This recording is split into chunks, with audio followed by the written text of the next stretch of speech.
Baik, bismillahirrahmanirrahim. Assalamualaikum warahmatullahi wabarakatuh. Perkenalkan diri, nama saya Rizky Arfian Santoso dengan NIM 19010233 dari kelas A3 Bimbingan dan Konseling angkatan 2019. Nah, di sini saya akan mempresentasikan hasil dari ITP kelas dari 12 IPS 4. Nah, sebelum kita memulai ke aplikasinya, kita buka dulu aplikasinya, yaitu aplikasi analisis tugas perkembangan SMA ini. Nah, pertama-tama kita melihat bahwa untuk membuka aplikasi ini terdapat aplikasi kosong gitu ya, yang hanya tersisa cuman ada nomor, kelas, NIS, nama, jenis kelamin, dan sebagainya gitu ya. Nah, untuk sebelum ke pemulaian ini kita harus mengklik dulu di pojok kiri atas ini ada file, lalu kita impor atau filenya ini dari Excel yang telah kita sebat angket.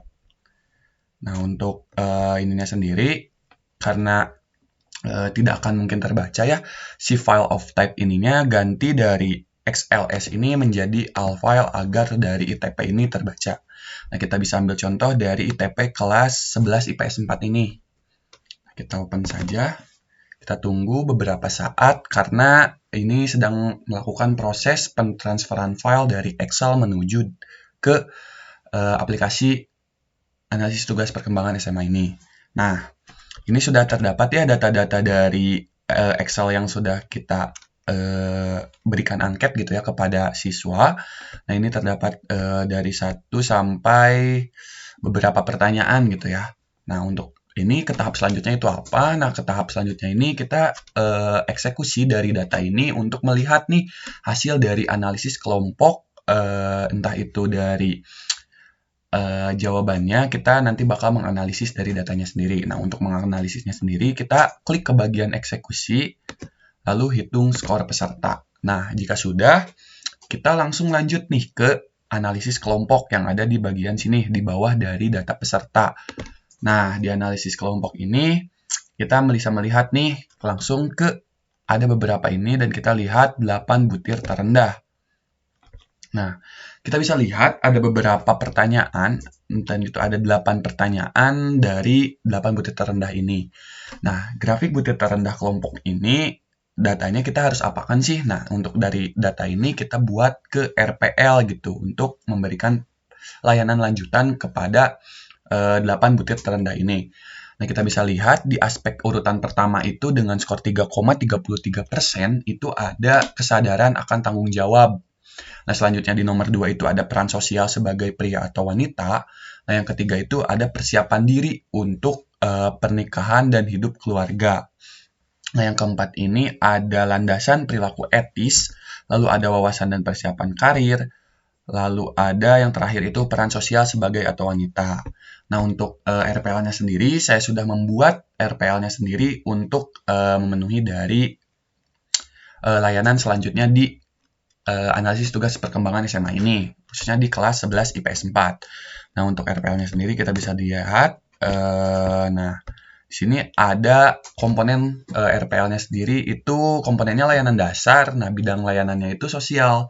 Nah, topik layanan yang kita ambil karena kita ambil aja contoh yang nomor 1 gitu ya, tentang tanggung jawab. Nah, kita memberikan pemahaman tentang manfaat dari tanggung jawab akan kehidupan untuk para siswa. Nah, tujuannya ini sendiri, peserta didik dapat menerapkan nih sikap bertanggung jawab dalam kehidupannya dan juga akan sadarnya tanggung jawab. Nah, yang selanjutnya itu ada tujuan khususnya juga. Nah, tujuan khususnya itu peserta didik dapat memahami pentingnya tanggung jawab. Terus yang kedua itu peserta didik dapat bersikap tanggung jawab akan kewajibannya. Nah, sasaran layanannya ini kita mencari ke 11 IPS 4. Nah, pemberian layanannya sendiri, kita memberikan definisi tanggung jawab dan manfaat tanggung jawab itu sendiri dalam kehidupan. Nah, untuk metodenya sendiri kita menggunakan metode ceramah dan tanya jawab. Untuk media atau alatnya sendiri kita gunakan PPT, laptop, dan proyektor. Nah, mungkin ini ada beberapa tahapan dari pemberian layanannya, yaitu ada tahap awal pendahuluan.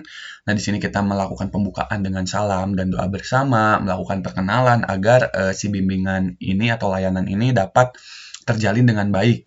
Nah, lalu kita sebagai guru BK juga menyampaikan tujuan dari kegiatan yang ingin disampaikan ini.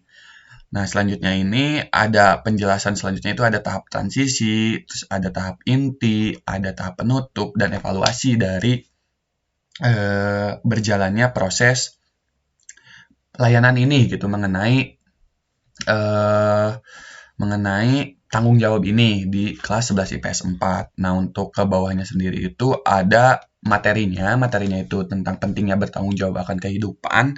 Yang pertama itu ada definisi dari bertanggung jawab, lalu ada ciri-ciri orang yang bertanggung jawab, dan sebagainya gitu teman-teman. Dan ke bawahnya lagi itu ada beberapa RPL yang sesuai dengan butir terendah dari sini gitu teman-teman. Nah, mungkin dicukupkan sekian pemaparan dari penggunaan dari aplikasi analisis tugas perkembangan SMA ini.